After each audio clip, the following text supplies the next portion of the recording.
Hello दोस्तों, नमस्कार। तो हम लोग आज बात करेंगे आपके ट्रेडिंग जनरल के बारे में या ट्रेडिंग मैनुअल के बारे में कि जनरली हम लोग क्या है कि डेली जब ट्रेड करते हैं इन सारे चीज़ों को हम थोड़ा मिटा देते हैं। और आज हम लोग जो एक इम्पोर्टेंट टॉपिक पे बात करेंगे वो है आपका ट्रेडिंग जनरल या ट्रेडिंग ट्रेडिंग मैनुअल। तो ट्रेडिंग मैनुअल क्या करता है और ट्रेडिंग मैनुअल क्यों इम्पोर्टेंट है, अगर हम इसके बारे में बात करें तो ट्रेडिंग मैनुअल जो है आपको सबसे बड़ी बात यह है कि एक डिसिप्लिन ट्रेडर के लिए ट्रेडिंग मैनुअल बहुत ज़्यादा ज़रूरी है, ताकि वो पता कर सके कि आखिर में जो ट्रेड उसने लिया था वो किस व्यू से लिया था और वो सही कितना था या गलत कितना था। तो आपको ट्रेडिंग मैनुअल जो है आपको एक डिसिप्लिन ट्रेडर बनाने में बहुत ज़्यादा मदद करता है। ट्रेडिंग मैनुअल आपको एक डिसिप्लिन ट्रेडर बनाने में बहुत ज़्यादा मदद करता है। और अगर आप एक डिसिप्लिन ट्रेडर हैं तो आपके पास में एक ट्रेडिंग मैनुअल होना चाहिए। क्लियर बात है। उसके बाद में नेक्स्ट पॉइंट की अगर बात करते हैं कि ट्रेडिंग मैनुअल में आपका क्या क्या इंक्लूड होना चाहिए, तो ट्रेडिंग मैनुअल में जो चीज़ें इंक्लूड होनी चाहिए उसमें सबसे पहली बात यह है कि आपका सेटअप क्या है। आप ट्रेड करने जा रहे हैं, आप किसी से लड़ाई करने जा रहे हैं, तो आपके पास हथियार क्या है, व्हाट इज योर सेटअप। क्योंकि बिना सेटअप के अगर आप ट्रेड करोगे तो आपको मतलब कि दिक्कत होगी। दिक्कत इन द सेंस कि कई मायनों में दिक्कत हो सकती है। ट्रेडिंग मैनुअल अगर आपके पास नहीं है और आप ट्रेड करने जा रहे हो तो जाहिर सी बात है कई मायनों में आपको यहाँ पे दिक्कत हो सकती है और आप हो सकता है कि एक सक्सेसफुल ट्रेडर ना भी बनो, क्योंकि आपके पास में रूल ही नहीं है। इस आधार पे आप ट्रेड कर रहे हो। जब यही आपके पास नहीं है तो आप एक कैसे डिसिप्लिन ट्रेडर बनोगे, कैसे आपके पास पैसा बनेगा, नहीं बन पाएगा। तो जब डिसिप्लिन ट्रेडर बनना है तो हमारे पास में एक ट्रेडिंग मैनुअल का होना जरूरी है। तो ट्रेडिंग मैनुअल में सबसे पहला बात आता है आपका कि सेटअप क्या है जिस पे आप ट्रेड करते हो। तो ट्रेडिंग मैनुअल में सबसे पहली चीज है आपके पास सेटअप होना चाहिए। सेटअप के बाद में मान लो कि आपकी इसमें प्रोबेबिलिटी है सही होने और गलत होने की, तो सही और गलत होने की प्रोबेबिलिटी जो है सो मान लो कि आपने ट्रेडिंग, आपका डिसिप्लिन अच्छा है, सेटअप बहुत अच्छा है, तो भी 50-50 होता है कि मतलब 50% मैं सही हो सकता हूँ या 50% मैं गलत हो सकता हूँ। जैसे मान लो कि कोई इसको यहाँ पे भी कोई शॉर्ट कर सकता है और कोई यहाँ पे भी शॉर्ट कर सकता है। तो अगर मान लो इस कैंडल को देख के जिसने भी शॉर्ट किया है वो यहाँ तक का इंतजार करेगा, उसके बाद निकालेगा। लेकिन मान लो किसी ने यहाँ पे शॉर्ट कर दिया और यहाँ पे जाएगा तो निकल जाएगा। तो आपका जो सेटअप जो है ना, जैसे ये प्राइस एक्शन जो बन रहा है, तो ये प्राइस एक्शन में मैंने आपको उस दिन भी बताया था कि प्राइस साइकिल के बिहेवियर को समझो और फिर जो है सो आप ट्रेड करो तो आपको ज्यादा प्रॉफिट होगा। तो इस रेंज में आप कहीं भी ट्रेड करोगे, इस रेंज में आप कहीं भी ट्रेड करोगे ऊपर, जब यहाँ आएगा तो आपको मार्केट बाहर निकालेगा। इस रेंज के ऊपर आप कहीं भी ट्रेड करोगे, जब मार्केट यहाँ आएगा तो आपको बाहर निकाल देगा। तो इससे बचने के लिए जो है सो आपके पास एक सेटअप होना चाहिए और वो सेटअप एकदम परफेक्ट होना चाहिए। तो उसमें क्या होगा कि मान लो कि अगर आप गलत होते हो तो आपको एसएल, स्टॉप लॉस जो ब्रेक है आपके पास होना चाहिए कि हाँ मैं यहाँ गलत हो गया हूँ तो मैं यहाँ स्टॉप लॉस लूंगा और चुपचाप निकल जाऊंगा। तो हमारे पास एक सेटअप होना चाहिए। दूसरा, स्टॉप लॉस होना चाहिए। और तीसरा, अगर मान लो कि यहाँ पे आप सही हो रहे हो, अगर मान लो कि आप सही हो रहे हो तो आपके टारगेट मतलब आपको कितना उससे चाहिए है, क्योंकि हर बार मान लीजिए हमें लॉस तो नहीं सहते रहेंगे ना, तो प्रॉफिट कितना चाहिए हमारे पास, टारगेट हम कितना चाहते हैं या टारगेट हमें मार्केट कितना दे रहा है, तो इसको मार्केट पे छोड़ो, टारगेट को छोड़ो मार्केट पे। स्टॉप लॉस लेना आपके हाथ में है, सेटअप आपके हाथ में है, डिसिप्लिन आपके हाथ में है। टारगेट को छोड़ दो मार्केट पे, मार्केट हमें क्या दे रहा है क्या नहीं दे रहा। और उसके बाद में आप जो है सो लास्ट में एक चीज और कैलकुलेट करके चलो यहाँ पे, वो चीज ये है कि आप जो है सो प्रॉफिट कितना बना रहे हो और लॉस कितना है। तो जो आपका प्रॉफिट जो होगा, प्रॉफिट का अलग कॉलम होना चाहिए और लॉस का अलग कॉलम होना चाहिए। और सबसे लास्ट में आप एक रिमार्क दो, मतलब कि जो आप कर रहे हो उस पर एक रिमार्क दो कि भाई मैंने ये जो लिया तो ये हमारा कितना परसेंट सही हुआ, गलत क्यों हुआ, क्या मैं फोमो में ट्रेड लिया है, क्या लिया है, वो सारा पॉइंट को आप कहीं नोट डाउन करो। अब फिर आप ट्रेडिंग करने बैठो और देखो अगर आपका नुकसान होता है तो बताना कि यहाँ पे कितना परसेंट नुकसान हुआ, क्यों नुकसान हुआ। जैसे अब यहाँ पे देखो, सबसे पहला आप मान लो कि डेट की बात करो तो किसी दिन आप ट्रेड कर रहे हो तो डेट हो गया, उसमें आप कितना नंबर ऑफ ट्रेड करना चाहते हो। तो नंबर ऑफ ट्रेड ये डिपेंड करता है कि आपके सेटअप पे बनेगा तभी ना नंबर ऑफ ट्रेड होगा। जब सेटअप पे नहीं बनेगा तो नंबर ऑफ ट्रेड कैसे होगा? दिन में आपके एक सेटअप बना, 2 सेटअप बना, 3 सेटअप बना, उसके हिसाब से ट्रेड होगा। तो जितना भी आपके सेटअप के हिसाब से, अब सेटअप में क्या क्या है, जैसे मान लो कि आपका 9 EMA क्रॉसिंग सेटअप है, आप एक सेटअप लेके चलो 9 EMA क्रॉसिंग लेके चल रहे हो, या जो है सो आप BBC सेटअप लेके चल रहे हो, या जो है सो आप कोई आपको बोलिंजर बैंड का सेटअप है, या फिर जो है सो कोई और सेटअप है, जैसे मान लो कि आपका MACD को आप लेके चल रहे हो, या ब्रेकआउट ब्रेकडाउन को लेके चल रहे हो। आपके ये आपको आइडेंटिफाई करना है, ये आपके ऊपर डिपेंड है कि आप किसके आधार पर ट्रेड करना चाहते हो। या कोई RSI सेटअप लेके चलता है, कौन सा सेटअप है वो आपके ऊपर डिपेंड करता है कि हाँ इसके नीचे जाएगा तो मैं बुलिश हूँ, इसके नीचे जाएगा तो मैं बेयरिश हूँ। एक सेटअप हो गया पहला चीज।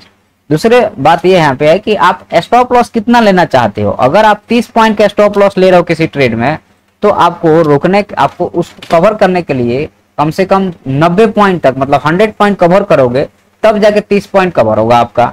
मतलब कि अगर मान लो कि दिन में 3 स्टॉप ले लिए तो आपका 100 पॉइंट चला गया, तो कल के दिन अगर आप ट्रेड करने बैठोगे और 100 पॉइंट हर एक उसमें नहीं मिलता है, तो एसएल छोटा रखो। एसएल छोटा रखोगे तो कवर जल्दी हो जाएगा। मान लो 10 पॉइंट 15 पॉइंट का हमने एसएल लेके चला है और वहां से मार्केट चला और हमको मिला, अदरवाइज जब वो हमारे हाथ से गया तो गया, कोई इशू नहीं है, तो 10 पॉइंट जाएगा ना, कोई 100 पॉइंट और 200 पॉइंट नहीं जाएगा। उसके बाद नेक्स्ट होता है कि आप कितने क्वांटिटी से ट्रेड करना चाहते हो। 900 क्वांटिटी छोड़ो, ये वो उन लोगों के लिए है जो बहुत दिन से काम कर रहे हैं। तो आपकी पोजीशन साइजिंग कितनी है, लॉट, तो आप मैक्सिमम नए हो तो 2 लॉट से करो, इससे ज्यादा बिल्कुल नहीं। लॉट साइज जो है यहाँ पे 2 लॉट से करो, या इसको जो है सो आपके कैपिटल का 1/10 कर दो। जो कैपिटल आपके पास में है जिस पे आप काम कर रहे हो, तो उस कैपिटल का 1/10 कर दो, 1/10। या आपको जो है कैपिटल का जो है सो 10th पार्ट से, मान लो 1 लाख है तो 10,000 से आप ट्रेड करो, सिंपल सी बात है। कैपिटल का 1/10 जो है सो आप यहाँ पे 10वां भाग से इतना आपका जो है सो आपका ये हो गया। एसएल 10 पॉइंट का लेना है, सेटअप फिक्स कर लो कि हमें इसी सेटअप पे करना है, इसके अलावा हमें करना ही नहीं, किसी पे नहीं करना। कोई एक सेटअप को फॉलो करना, 25 सेटअप नहीं लगाना। और डायरेक्शनल, मतलब कि आप जो है सो कोई एक डायरेक्शन एक सेटअप दिन में बनता है तो करो, नहीं तो मत करो, खत्म बात। उसके बाद में कैंडल में होल्डिंग करने के लिए जो ट्रेड मान लो आपने बना दिया है, तो अब उस ट्रेड को होल्ड करने के लिए 15 मिनट के कैंडल को फॉलो करोगे। 15 मिनट के कैंडल पे हम इसको फॉलो करेंगे और जहां तक जाएगा 15 मिनट के कैंडल अगर नेगेटिव हो जाता है तो हम वहां अपना बुक कर लेंगे, या फिर और कोई आप जहां से बुक करना चाहते हैं, आपको लगता है कि यहाँ से मार्केट घूम जाएगा, वो आपके ऊपर डिपेंड है। लेकिन होल्डिंग जो है सो 15 मिनट के कैंडल पे करो। आपने बाई किया या सेल किया, बाई किया उसका रखो, आपको प्रॉफिट हुआ या लॉस हुआ, और लास्ट में रिमार्क रखो यहाँ पे कि आपने जो ट्रेड लिया था उसमें यहाँ पे लॉस क्यों हुआ, प्रॉफिट क्यों हुआ। ये सारे पॉइंट को आप जो है सो यहाँ पे डिस्कस करो कि हाँ यहाँ पे ये लॉस क्यों हुआ या यहाँ पे ये प्रॉफिट क्यों हुआ। जब इन सारे पॉइंट को आप यहाँ पे डिस्कस करोगे तो आपको पता चलेगा, यहाँ पे 1 मिनट रुक जाओ, तो आपको, अच्छा अगर डेली मैनुअल अगर आप मेंटेन करके चल रहे हो कि हाँ भाई मैंने यहाँ पे इतना लिया, हमें इतना नुकसान हुआ, इतना प्रॉफिट हुआ, और डेली अगर आप उसको वॉच करोगे तो आपको पता चलेगा कि कई लोग जो होते हैं जो ओवर ट्रेडिंग करते हैं, उनकी ओवर ट्रेडिंग रुक जाएगी।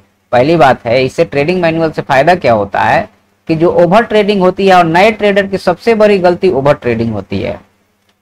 तो यहाँ पे आपको जो चीजें हैं, जैसे आपका ओवर ट्रेडिंग हो रहा है, ओवर ट्रेडिंग जो हो रहा है वो, सॉरी 1 मिनट ये गलती हो गई, यहाँ पे आपका ओवर ट्रेडिंग रुक जाएगा। पहली बात, कहीं भी ट्रेड नहीं बनाओगे, आप रोकोगे, इंतजार करोगे, समझोगे, फिर बनाओगे, ओवर ट्रेडिंग हो गया।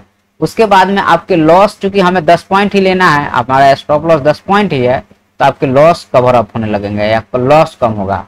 लॉस को आप रिड्यूस कर सकते हो यहाँ पे, तो आपका जो है सो यहाँ से लॉस रिड्यूस हो सकता है, लॉस रिड्यूस हो जाएगा, आपका कम लॉस होगा, क्योंकि हमारा जो है सो एसएल फिक्स है, हमें इससे ज्यादा लेना ही नहीं है। हमारा ट्रेड बनता है चाहे नहीं बने, लेकिन हमें इससे ज्यादा लॉस नहीं लेना है। तो आपका ओवर ट्रेडिंग रुक जाएगा, लॉस रुक जाएगा, और साथ में आपका कैपिटल ग्रो होना शुरू हो जाएगा।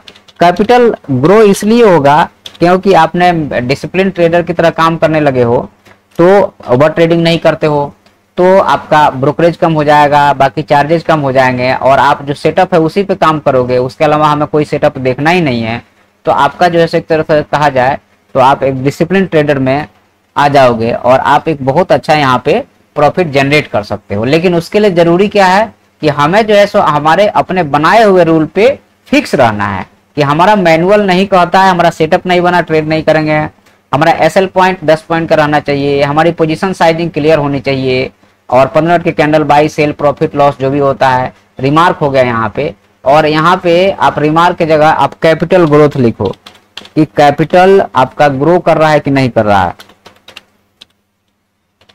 कैपिटल का ग्रोथ मेंशन करो कि हाँ भाई मेरा कैपिटल यहाँ ग्रो कर रहा है, नहीं कर रहा है, क्यों नहीं कर रहा है, क्या कारण है, क्योंकि ये रिसर्च आपको खुद करना है, इससे मेंटल आपका स्ट्रांग होगा।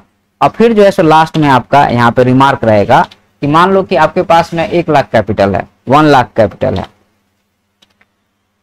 1 लाख कैपिटल है, सॉरी 1 मिनट, 1 लाख कैपिटल है। तो 1 लाख कैपिटल जो है सो कुछ दिन बाद में 1.5 लाख, 2 लाख, 3 लाख बन रहा है, या 1 लाख में से 50,000 बच रहा है, 40,000 बच रहा है, तो उसका कारण क्या है? क्या हमारे सेटअप में प्रॉब्लम है, या मैं ढंग से ट्रेड को होल्ड नहीं कर रहा हूँ, या कोई और प्रॉब्लम है? जो भी है वो आइडेंटिफाई हो जाएगा, क्योंकि मैनुअल में आप लिख रहे हो, उसको डेली लिख रहे हो तो आइडेंटिफाई हो जाएगा। जब आइडेंटिफाई हो जाएगा तो कोई दिक्कत नहीं, आप काम कर सकते हो और आप एक सक्सेसफुल ट्रेडर यहाँ से बन सकते हो। लेकिन ट्रेडिंग मैनुअल अगर आप मेंटेन नहीं करते हो तो बहुत ज्यादा दिक्कत है। इसलिए दिक्कत है कि आप जो है सो आपको पता ही नहीं चलेगा कि हम क्या कर रहे हैं, हमें करना क्या चाहिए। जब आपको यही नहीं पता चलेगा तो प्रॉब्लम तो होगी यार। तो इसलिए जो है सो ट्रेडिंग मैनुअल बनाओ, और क्या क्या लिखना है, सेटअप लिखना है, स्टॉप लॉस लिखना है, टारगेट, प्रॉफिट लॉस, रिमार्क, इससे ओवर ट्रेडिंग लॉस रिड्यूस हो जाएगा, कैपिटल ग्रो होगा। तो ये आपको पहला चीज है सेटअप, एसएल फिक्स रखो, पोजीशन साइजिंग को फिक्स रखो कि हमें इतना ही रखना, उससे ज्यादा 15 मिनट के कैंडल पे होल्ड करो ट्रेड को।